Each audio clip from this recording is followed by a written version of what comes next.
샬롬 할렐루야. 에베소서 6장 10에서 18절요.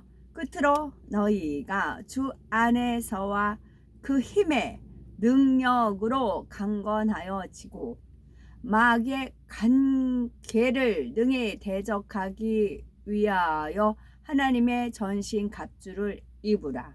우리의 씨름은 혈과 육을 상대하는 것이 아니요 통치자들과 권세들과 이 어둠의 세상 주관자들과 하늘에 있는 악의 영들을 상대함이라. 그러므로 하나님의 전신 갑주를 취하라.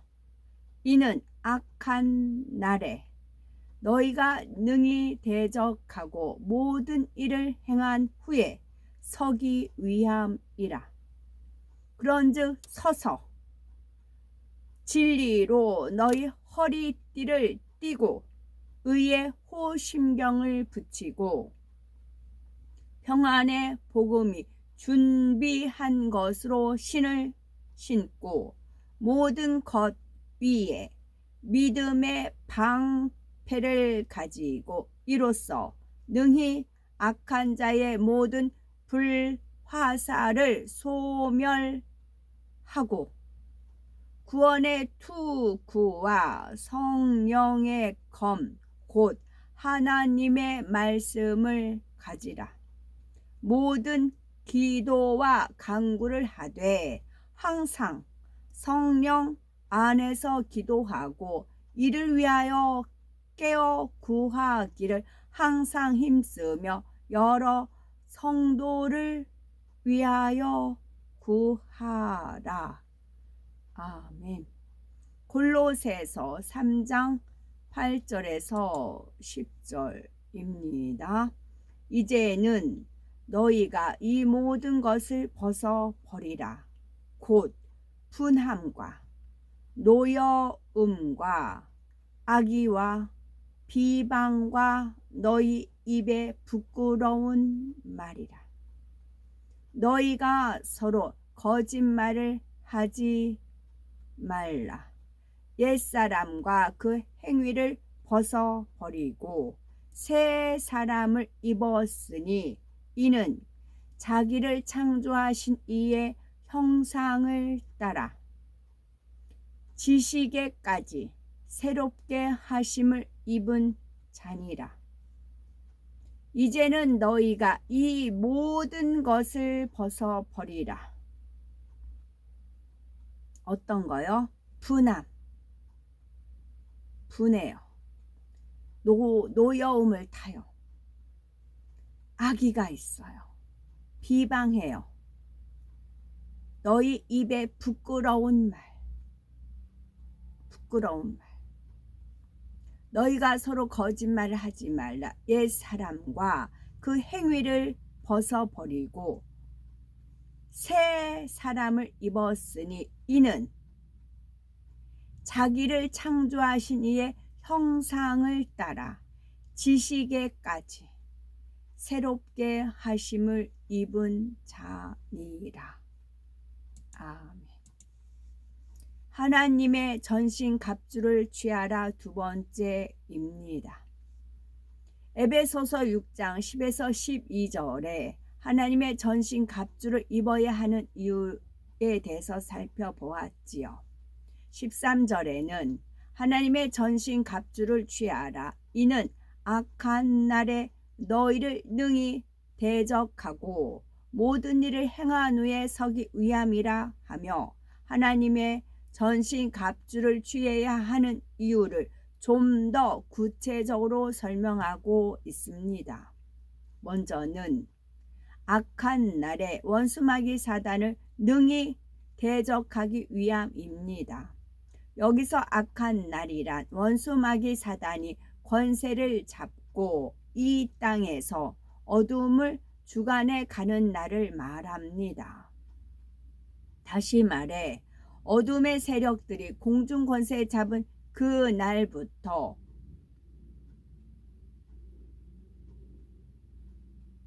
주님께서 다시 오실 때까지의 시간을 말합니다.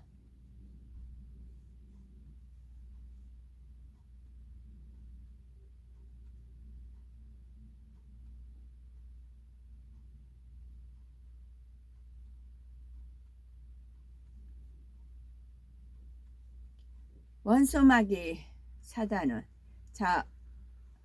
어둠의 세력들이 권세 잡은 날 어떻게 해서 어둠의 세력들이 공중 권세를 잡았을까요? 태초부터 그랬을까요? 우리가 사는 하늘은 첫째 하늘이에요. 그 다음에 공중은 둘째 하늘을 말해요. 셋째 하늘부터 천국이, 넷째 하늘은 삼일째 하나님이 공간입니다. 그러면 아담은 이 첫째 하늘과 둘째 하늘을 지배했어요. 첫째 하늘에 있는 흙으로 지음을 받아서 하나님이 끌어올렸어요. 둘째 하늘 에덴의 공간에 거했어요. 빛의 공간에 거했어요. 그런데 그러니까 아담의 권세가 대단했어요. 첫째 하늘과 둘째 하늘을 다스렸어요. 근데 아담이 범죄하고 누구한테 순종해서 원수마귀 사단 말에 순종을 했잖아요. 원수마귀 사단의 말을 들었잖아요. 원수마귀 사단 누구를 사죄했어요? 하와를 사죄했고, 하와의 말을 누가 들었어요? 아담이 들었어요. 보통 와이프 말을 들어서 하여튼 그러죠.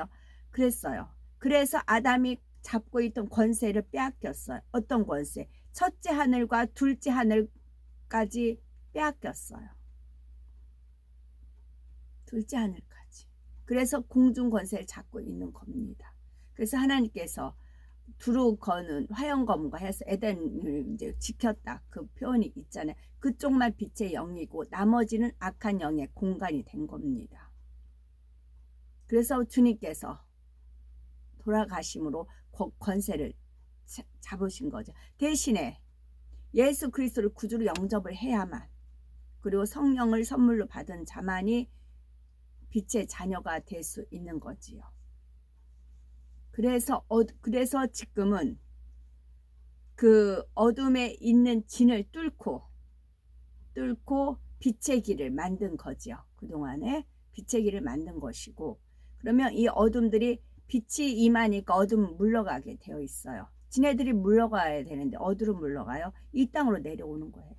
2000층의 어둠이 쫙 깔렸어요. 빛이 계속 투과를 합니다. 빛의 하여튼 투영을 해요. 빛의 길을 계속 제가 만든다 전에 말씀드린 바 있어요. 기도할 때 뭐 쫙을 한다든가 뭘 한다든가 할 땐 빛이 나가는 거거든요. 그래서 빛이 계속 굵어지면서 우리가 빛의 통로를 통해서 공중을 가야 돼요. 그래서 진들이 막고 있는 것이, 주님이 내려오시고 우리는 올라가는 겁니다. 그럼 통로가 있어야 돼요. 바다에도 뱃길이 있고 하늘에도 비행기 다니는 길이 있고 사람이 다니는 길이 다 있듯이 마찬가지 영계에도 길이 있어요. 그 길을 뚫는 역할을 했을 것이고, 하마스는 지하에다가 길을 만들잖아요. 그래서 그 어둠이 물러가요. 진들이 깨져서 그럼 얘네들이 내려와요. 이 땅에 내려와요. 그래서 완전히 사로잡는 것이 7년 환란인 겁니다. 우리는 올라가요. 빛의 공간으로. 그게 7년 혼인잔치. 맞물려지는 겁니다. 원수마귀 사단은 주님께서 다시 오실 때가 가까울수록 자신들이 주관하는 악한 날이 얼마 남지 않았음을 알기에 더욱 악을 바라게 됩니다. 그러므로 하나님의 전신 갑주를 입어야 더욱 깨어 근신함으로 다시 오실 주님 앞에 담대히 설 수가 있습니다. 다음으로는 모든 일을 행한 후에 다시 오실 주님 앞에 서기 위함이지요. 여기서 모든 일이란 하나님의 자녀들이 원수마귀 사단을 대적하고 이기며 행하는 일을 의미합니다. 개인적으로는 죄와 싸워 이김으로 이뤘던 하나님의 형상을 회복하는 것이고, 교회적으로는 하나님의 나라를 확정시키기 위해 어둠의 세력과의 싸움에서 이기며 충성하는 것을 말합니다. 이처럼 하나님의 전신 갑주를 취하여 죄를 피 흘리기까지 싸워버리며 자신에게 주어진 모든 일을 생명 다해 감당해야 주님 앞에 섰을 때 잘했다 칭찬받을 수 있습니다. 그러면 우리는 하나님의 전신 갑주를 어떻게 취해 나가야 할까요? 에베소서 6장 14절에 그런즉 서서 진리로 너희 허리띠를 띠라 하십니다. 여기서 허리는 우리 인체에 있어서 몸을 지탱해 주는 주축과 같은 역할을 하므로 힘의 근원이라 할 수가 있지요. 우리가 허리에 띠를 하면은 허리를 든든히 받쳐주고 붙잡아 주므로 모든 행동이나 힘을 쓰는 일을 할 때 안정감을 줍니다. 그러므로 허리에 띠를 한다는 것은 마치 육중한 집을 떠 받쳐줄 주초를 든든히 놓는 것과 같지요. 하지만 하나님께서 원하시는 것은 진리로 허리띠를 띠는 것입니다. 여기서 진리란 예수 그리스도를 의미하지요. 진리로 허리띠를 띠라는 것은 곧 예수 그리스도를 상징하는 반석 위에 굳게 서라는 것입니다. 이처럼 예수 그리스도 안에 굳건히 서서 진리의 허리띠를 띈다는 것은 신앙생활의 기본임과 동시에 모든 신앙생활의 활력을 공급하는 힘의 원천이 되는 겁니다. 갑주로 삼으라는 겁니다. 주님이 갑입니다. 말씀이 갑입니다. 그렇다면 구체적으로 어떻게 하는 것이 진리로 허리띠를 띠고 반석 위에 굳게 서는 걸까요? 그것은 나오네요. 그것은 바로 말씀 위에 서는 것입니다.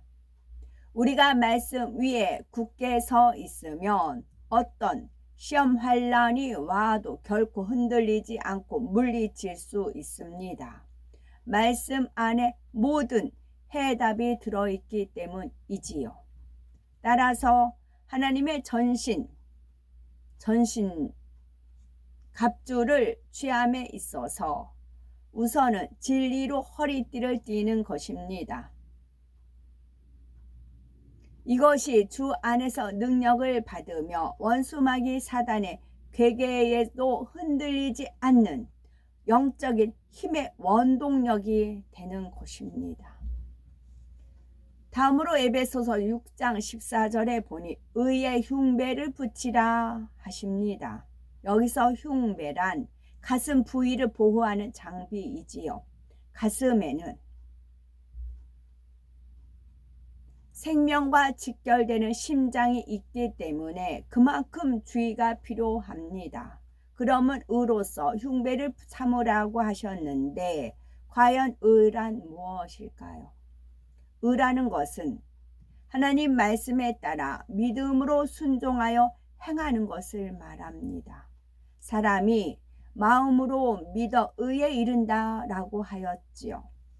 마음에 믿는다는 것은 마음에 할례하여 죄악을 벗고 진리로 채워 마음 중심에서 하나님 말씀대로 순종하여 행하는 것을 말합니다. 이렇게 행할 때 의인이 되는 것이죠. 따라서 의의 흉배를 붙이라는 것은 마음에 믿는 믿음을 가지고 말씀대로 순종하여 행함으로 마음의 의를 이루라는 것입니다. 내가 보기에 의가 아니라 하나님 보시기에 의를 행해야 하지요. 행함 없는 믿음이 죽은 것 같이 말씀을 지켜 행하는 의가 없이는 자신을 지킬 수도 어둠을 물리칠 수도 없습니다.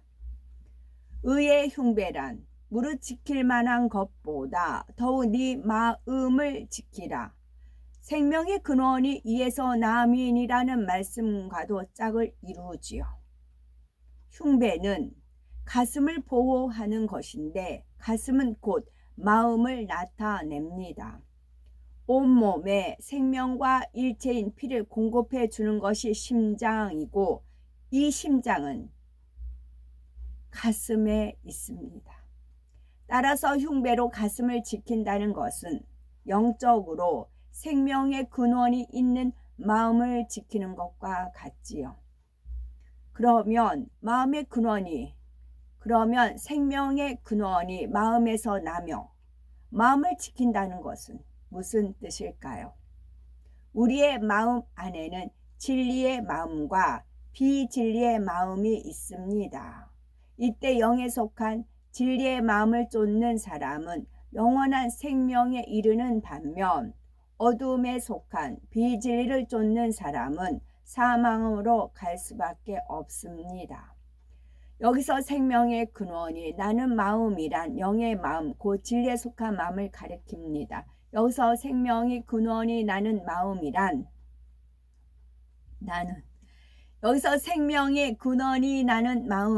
영의 마음, 곧 진리에 속한 마음을 가리킵니다.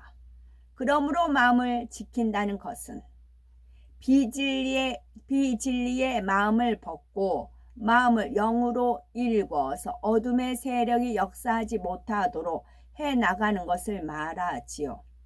아무리 겉으로 행함이 있어도 정작 마음에 할례하지 않고 영으로 변화시켜 나가지 않으면 사단과의 싸움에서 생명의 근원인 마음을 지킬 수 없습니다. 다시 읽을게요. 마음을 지킨다는 것은 비진리의 마음을 벗고 마음을 영으로 일궈서 어둠의 세력이 역사하지 못하도록 해나가는 것을 말합니다.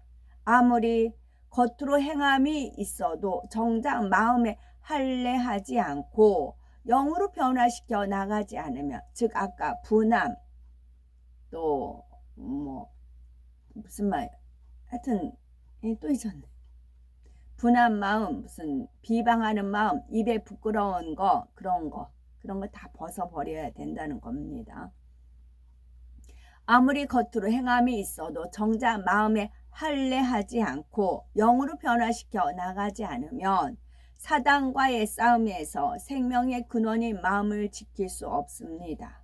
마치 전쟁에 나가는 장수가 갑옷을 입고 그 위에 다시 흉배를 대어 가슴을 보호하듯이 우리 역시 의의 흉배를 가슴에 붙여야 한다는 사실을 명심해야 합니다. 출애굽기 3장 5절에 보니 하나님께서 모세에게 이리로 가까이 하지 말라. 너의 선 곳은 거룩한 땅이니 네 발에서 신을 벗으라 말씀합니다. 평안의 복음에 예비한 것으로 신으라 15절 말씀입니다. 지금 하나님께서 임재하신 그 땅은 거룩하니 신을 벗으라는 것이지요.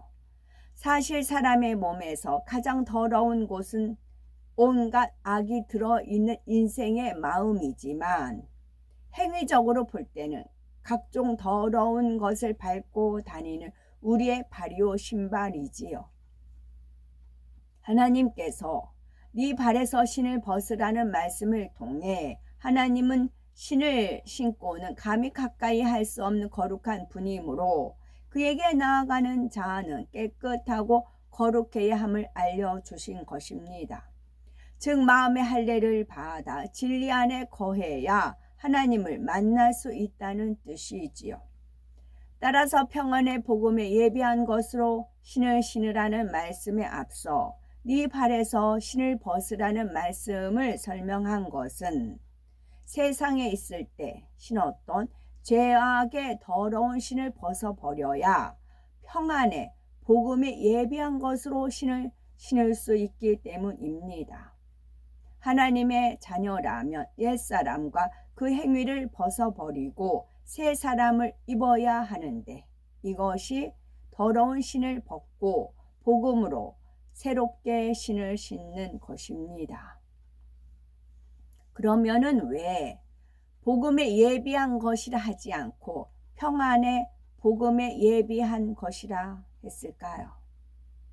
이는 주일을 주 안에서 안식을 누리는 날이므로 안식일이라 한 것처럼 복음 역시 우리들에게 평안을 준다는 의미에서 평안의 복음이라 한 것입니다. 천국으로 가는 길은 역경과 어려움이 따르는 좁고 험한 길입니다. 그러나 복음으로 신을 신은 사람, 즉 진리 안에서 은혜 가운데 살아가는 사람은 기쁨과 감사함으로 그 길을 갈 수 있지요. 하나님의 말씀대로 순종하며 살아가는 것이 평안하고 행복하기 때문입니다. 그런데 세상에 대한 미련이나 세상적인 평안함의 유혹을 버리지 못한 사람은 원수마귀 사단의 계계에 넘어갈 수 있기 때문에 반드시 평안의 복음으로 신을 신어야 합니다. 평안의 복음에 예비한 것으로 신기만 한다면 아무 문제 될 것이 없지요. 가시나 돌이 해할 수가 없고 어떠한 길이든 힘차게 달려갈 수가 있습니다. 더구나 평안의 복음은 자신의 더러운 신을 벗고 복음으로 새롭게 신고자 하는 사람에게는 항상 예비되어 있습니다.